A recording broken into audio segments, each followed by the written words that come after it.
thank you again for coming. We've already talked about the opportunities for growth and economic and improving the state of Connecticut and the services. And yesterday we talked about empowering people, removing barriers to employment, and encouraging families to build their homes here in Connecticut. Today we'd like to talk about the third spot that we think it's important to talk about in Connecticut, and that's the health of our citizens, the child welfare, the treatment of youthful offenders, to make Connecticut a healthy and safe place to live. Healthcare is on the top agenda of many places in this building, and we'd like to join in those voices. And children, particularly DCF issues, certainly has been something that we have looked at as Senate Republicans for a number of years. We've had our battles there. But to begin, I'm going to have Senator Kissel come up and talk about Senate Bill 378. Thank you, Senator Fasano. Good morning, everyone. Senate Bill 378 is essentially an act which would require healthcare providers to charge the same amount for a particular service, whether one is paying through your insurance or out of pocket. And this is in response to several constituents, but one in particular from the town of Somers. And she pointed out that she had done some research, and for example, with an MRI procedure, if you submitted it, and I won't say which healthcare provider, but if you submitted it to the insurance, what she found with this particular healthcare provider, that they would charge the insurance company $1,100, the insurance company would pay a little more than $300, and then the provider would then go back to the patient, the individual that received the treatment, and look for the difference. Not uncommon. We've had this happen to all of us, our loved ones, if you go to a healthcare provider. But then she did some further investigation and found out that if she went to this healthcare provider and said, I don't have insurance, can I pay out of pocket? They said, yes, it would cost $400. And she said, how can it be almost half? Can't you stop the insurance? And they go, no, we've already submitted to the insurance company, so now you're responsible for this $700+ difference. She said, Senator Kissel, please put in a bill to equalize the charges for the exact same procedure, because the current system's broke and is completely unfair to the middle class. And I would posit to you, it makes no sense to me. I mean, I'm not going to pick on any healthcare provider. They've got to make a living. They've got to pay their bills. But I don't understand how a bill submitted to an insurance company can reflect X amount of dollars, $1,100, but if you were going to pay out of pocket, you could pay $400. Is one hand subsidizing the other? Is one part of the business subsidizing the other? And to be quite frank, I think most people, my constituents, myself, I would think if I have health insurance, that's sort of the first place I would go. It would never occur to me that I would have to do some extra investigation and that it might be better off for me and my family if I just paid by cash out of pocket. So again, I really hope that this building, both sides of the aisle, embrace this concept. I think it makes a lot of sense, and I think it would give some incredible relief to our citizens, and it's fundamentally fair.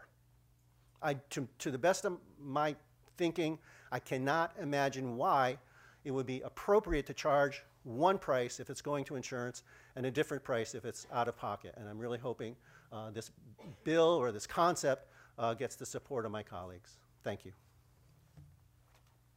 You know, and to that end, you may recall that Senator Looney and I had a bill that went through that required the pharmacist to tell the customer that it was cheaper for them to pay out of pocket than it was to go through their insurance. So we've already started a bill in that regard, and it seems like what Senator Kissel was talking about would be keeping with the transparency, informing patients of the different rights they have.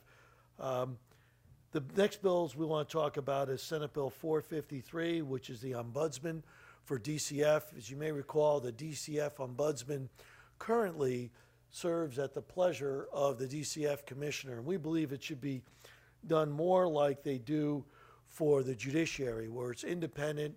Otherwise, the idea of going to the Ombudsman, whose job is dependent of the Commissioner, people are going to be reluctant. The Ombudsman may be reluctant. We need to get that firewall out of the way and put somebody in there who we could be assured will not temper their remarks and will act accordingly. In addition, an oversight council of DCF. There's a oversight council now, which is pretty much an advisory council that is, members are made up by mostly the governor and the commissioner.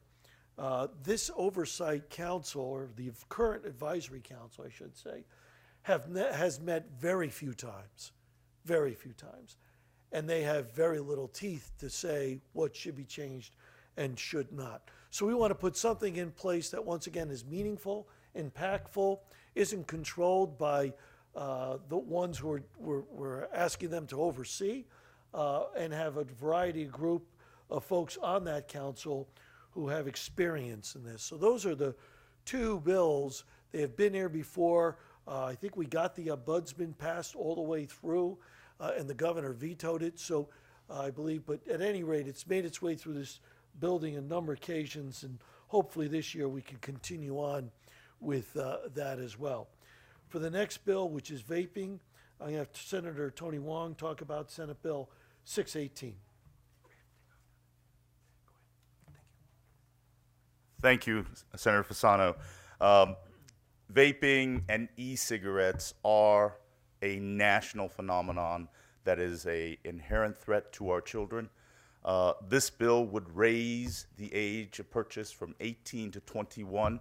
And in light of what the Center for Disease Control will release today, the spiking of nearly 70% in the increased use of e-cigarettes and vaping among our young is a health risk. And I hope we will have a bipartisan effort to do what is in the best interest of our children. But that being said, it is a health care epidemic that we need to prevent. So thank you very much. Thank you for raising this issue.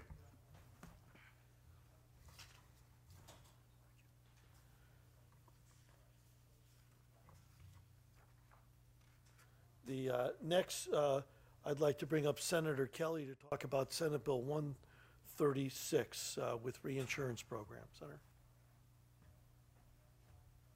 Thank you, Senator Fasano. Good morning, everyone.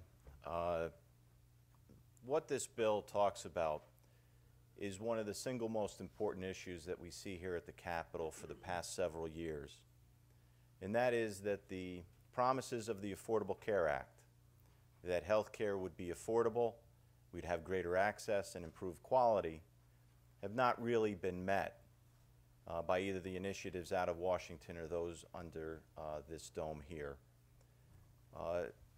One of the biggest problems that has occurred is that the cost of premium has gone up exponentially in the last 2 to 3 years, due in large part that the Affordable Care Act, as it was drafted and implemented, wasn't properly funded.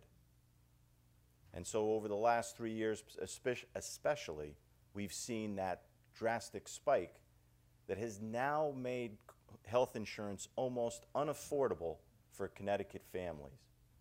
It's not uncommon for me to hear from my constituents that they have a $1,500 to $2,000 a month premium with a $12,000 deductible. That's not affordable. Not affordable by any measure. But what are we doing here in Hartford to fix that problem and to meet the promise that was made to these people? This bill goes to that issue.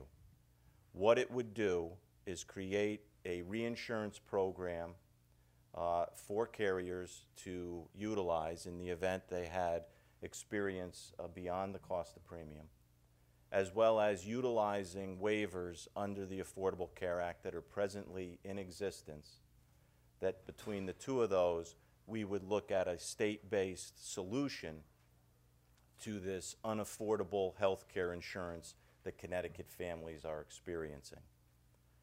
This is a way that we can be creative and look at ways to solve the problem, a problem that hasn't been solved in either Washington or here in Hartford in years past.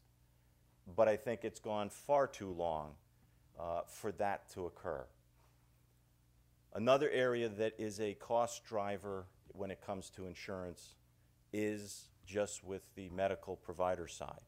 And over the past 4 or 5 years, we have worked in a bipartisan manner to look at ways to make the providers and pharmaceutical companies more transparent and more cost effective.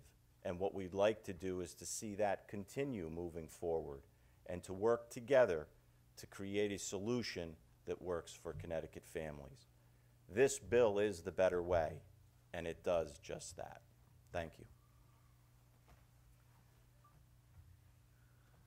Senator Champagne was called away in a family matter, so he is not here to talk about special ed and the excess cost threshold for certain communities being equalized. So I'll skip over that for now. But I do want to talk about youthful offenders. And this is an act, Senate Bill 504, that an act concerning youthful offenders and treatment and community-based solutions. There's been a rash, as we all know, of car thefts throughout this state. And in fact, throughout the country, every 33 seconds, a car is stolen. Throughout the country, every 33 seconds. Youthful offenders, just for car arrests in 2016, was about 300. And in 2018, it's going to get up to 800 by the time the statistics are done. It's about 760 right now. So there is a problem. The question is how we're going to deal with that problem. And we're coming up with a number of ways to deal with the problem. Car thefts overall are a problem. We're looking at the California model for car thefts, which they use, and there's enhanced penalties if it's an ambulance or a car that has a handicap sticker on it of some sort. So there's some enhanced penalties on general car theft. But with respect to juveniles, diversionary programs that are built a little differently than what we've seen, talking to community leaders, and there's a lot of folks that have to come around the table to get the language fleshed out on this. We've already had 2 or 3 meetings, if not more, on this, but that is something we'll be continuing to work with to see what we can do to try to figure out what the problem is happening in our communities. Is it more than just a joyride? Is it car theft ring? Is it drug related? Whatever it is, and deal with those. But we have to have a more in-depth look. We are there's only a few states that have what we call pop-out laws for car thefts. That is to say, treating them differently. Most states like ours do not have pop-out, and we need to focus a little bit more on that. So those are the bills that we're bringing up under this segment of our proposals, and I would ask if there are any questions.